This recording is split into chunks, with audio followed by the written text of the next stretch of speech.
Fourth point వచ్చేసరికి ఏంటంటే panic. ఇది చాలా ఇంపార్టెంట్. ఇందులో ఏంటంటే చదివే వాళ్ళు ఉంటారు, చదవని వాళ్ళు ఉంటారు, యావరేజ్ స్టూడెంట్స్ ఉంటారు.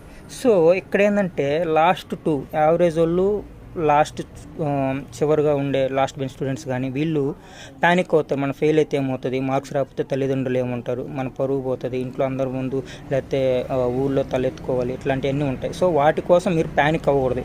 మార్క్స్ ఇంపార్టెంటే కానీ సబ్జెక్ట్ కూడా అంతే ఇంపార్టెంట్. మార్క్స్ అందరికీ వస్తాయి కానీ సబ్జెక్టు కొంతమందికి అర్థమవుతుంది. ముందు ఆ సబ్జెక్ట్ అర్థం చేసుకోండి, పాస్ అవడానికి ట్రై చేయండి. మార్కులు ఎక్కువ రావాలి అని ఆలోచన వద్దు. ఉండండి ఆలోచన, మార్కులు రావాలి కరెక్ట్, అది కూడా చూసుకోండి, కానీ సబ్జెక్ట్ని అర్థం చేసుకోండి. అదే మీకు ఫ్యూచర్లో కూడా ఎప్పటికన్నా కానీ యూజ్ అవుతుంది. ఇక లాస్ట్ వీటన్నిటికంటే వెరీ వెరీ ఇంపార్టెంట్, టయానికి తినండి, నిద్రపోండి. అంతేగాని నైట్ 2 వరకు చదువుకొని మళ్ళీ 4కి లేచి చదువుకొని 2 అవర్స్ 3 అవర్స్ ఆ నిద్ర లేక మీకు ఆ మైండ్ కూడా గజిబిజిగా టెన్షన్గా ఉంటుంది. సో మీరు చదివినవి కూడా ఎక్కదు, ఉన్నాయి కూడా